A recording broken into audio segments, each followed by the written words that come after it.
Today, as the privacy battle heats up between Apple and Facebook, consumers have started to weigh in, and it's clear which company's approach they prefer. Plus, the Air Force's F-35 is the most expensive weapons program in the history of warfare. But now, the fate of Lockheed Martin's stealth fighter is uncertain. And finally, junior bankers at Goldman Sachs say they're being worked too hard. I'm Mackenzie Sigalos, and this is CNBC After Hours.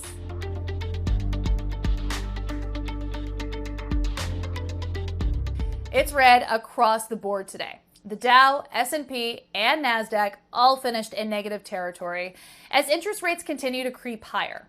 It's all about the yield on U.S. 10-year Treasury bonds, which is essentially what it costs the U.S. to borrow money. It serves as a benchmark for broader interest rate conditions, and at its high today, that yield hit 1.75%. That's the highest yield since January 2020, and it's spooking investors who are wary of a higher rate environment because when rates are higher, it's more expensive to borrow money, and lots of companies, especially technology companies, rely on borrowing to fuel growth. That's why we saw the NASDAQ fall more than the other major indices today. Now, while rising rates are threatening the tech sector, there's another hurdle facing Silicon Valley: privacy fears. Apple and Facebook have been bickering quite publicly over the pending changes to Apple's operating system that will ask users to opt into having their data tracked. So why does Facebook mind? Well, it uses that data to sell targeted ads, and it makes a lot of money doing that. Apple says its users' privacy is more important than Facebook's bottom line. Julia Borson explains what's at stake and how consumers feel about the changes. Apple is readying to roll out its new operating system, iOS 14, and as part of that will prompt users either to opt in or opt out of having their activity tracked. This is part of Apple's commitment to protect user privacy. Facebook's pushing back. It relies on that data to target consumers with relevant ads. So if people do opt out, here's what Facebook says could happen. Say a young man is looking for a new pair of sneakers on his phone. Facebook claims that with Apple's new rules, it won't be able to use his search history and information about what other apps he uses to show him ads for things he wants to buy. So on Facebook or Instagram, he could end up seeing ads for women's clothing or furniture. Facebook says non-personalized ads would be 60% less effective in driving sales than personalized ones. Apple says it's just standing up for its users. Facebook's solution is to show this prompt immediately before Apple's to convince consumers to stick with the ad targeting status quo. Facebook has thrived despite so many challenges, especially on the regulatory front, but it really has not held the company back. It's also been able to shrug off so many reputational issues, say around manipulation in the 2016 election. The question now is really how much this ends up limiting their ability to track consumers. Yes, they will be able to serve ads, and yes, they will have some data to use to make sure those ads are targeted, but it's still unclear whether people really will opt out or whether Facebook can give them their own prompt saying your experience on Facebook is going to be better if you opt in. So a lot still remains to be seen in terms of consumer behavior and whether people would trade a little bit of tracking and intrusion on their privacy in order to have a better experience on Facebook. Historically, Americans have not cared as much about their privacy and have not made changes to their behavior based on privacy concerns in the same way that people have in, say, other countries. A new survey out found that 73% of consumers either say they are very likely or somewhat likely to opt out of being tracked on their devices. Okay, let's get to our sound check. Here's a roundup of the day's biggest action and what the top newsmakers and business leaders had to say on CNBC's airwaves.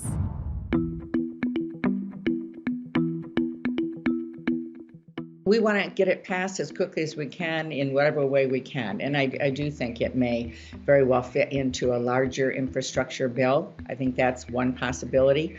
I think another possibility would be if there are other related American competitiveness bills that are moving forward. So we'll look for the best spot to do it.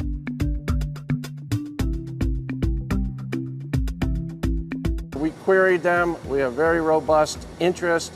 And that's just what they are. They're letters of interest. You can't do any more of that in this stage. So I don't think anybody thought that we had actual orders, right? That's just not the nature of this business.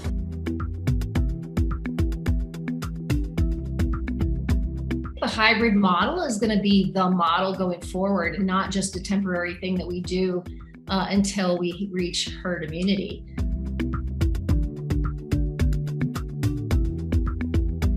We have a strong foundation to build from, and we've got a great leadership team ready to take off. So we've got a diverse, experienced team. I'm so excited. Dave Kimball is going to be the CEO and Keisha Steelman, the COO. So I just feel like we're ready. And then for me personally, it just feels like the right time. So I'm excited. I'm confident that our culture, our momentum is going to continue. For the last 25 years, the U.S. government has been working on a replacement to its aging fighter jets, most of which have been in production since the 1970s. That's where the F-35 comes in.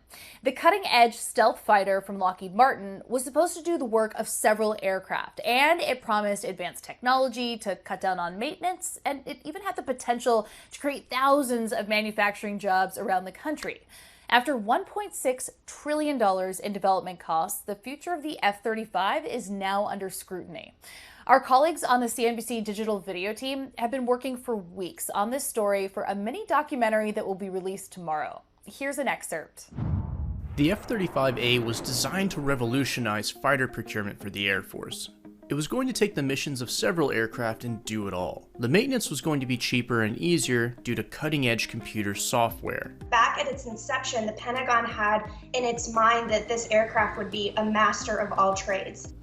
The Joint Strike Fighter concept seemed like a great idea on paper back in 1992. One basic airframe that is modified to meet the requirements of several branches of the US military. The F-35A for the Air Force, the B for the Marines, and the C for the Navy. In practice, the concept has run into many problems. For instance, the helmet that is used to fly the airframe, there's been problems with that. There's been an F-35 that has caught on fire on the flight line, and then anything that you can think of that would just normally go wrong on a manufacturing line, all of the logistics and supply items that go into that. I mean, there's just been a hiccup pretty much at every turn in developing this weapons platform. The cost of the F-35 program so far has been roughly $1.6 trillion. Although the F-35 is an incredibly capable aircraft, the Air Force appears to have decided to diversify its fleet. The F-15EX, an upgraded version of the F-15 that first flew in the 1970s, is on the acquisition block, and the Air Force received its first F-15EX on March 11th of 2021. And recent comments by Air Force Chief of Staff General Charles Brown Jr. illustrated the possibility of procuring a light fighter to be a replacement for the aging F-16. As General Brown has said on multiple occasions, the Air Force, in concert with other key elements of the Department of Defense, are taking a good hard look at what the right fighter force mix should look like.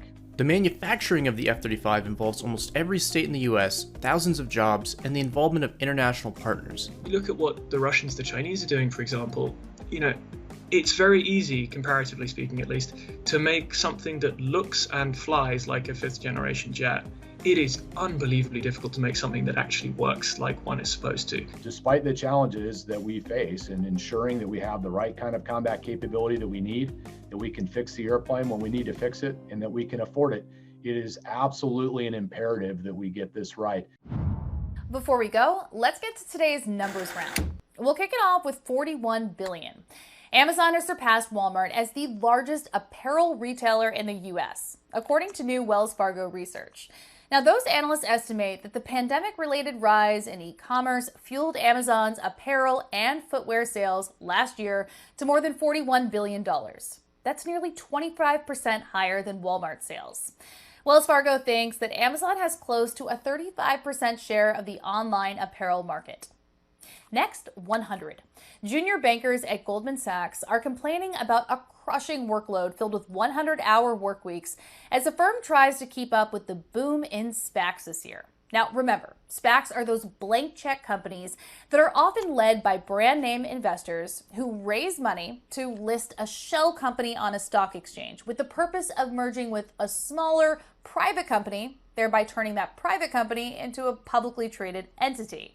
Now, SPACs are everywhere in 2021, and some entry-level bankers at Goldman say that with all these new deals to handle, it's just too hard to keep up with. According to an internal survey conducted by a group of first-year analysts that was obtained by CNBC, they're sleep-deprived and suffering mental and physical stress. And finally, $50.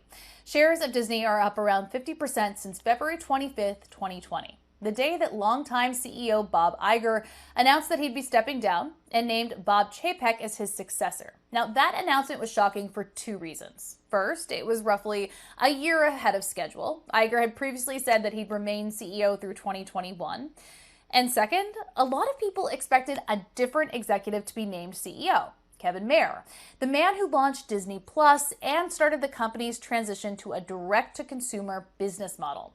Now, after getting passed over at Disney, Mayer went on to become the CEO of TikTok, only to depart 3 months later as the Trump administration tried to force a sale of the video sharing app, a sale that never ended up happening. Well, Kevin Mayer spoke to our own Alex Sherman earlier this week and in a candid interview provided some insight into how everything went down. Read the whole Q&A on CNBC.com and on the CNBC app. That's it for After Hours. We'll be back here in our home office every Tuesday and Thursday, so be sure to catch us then.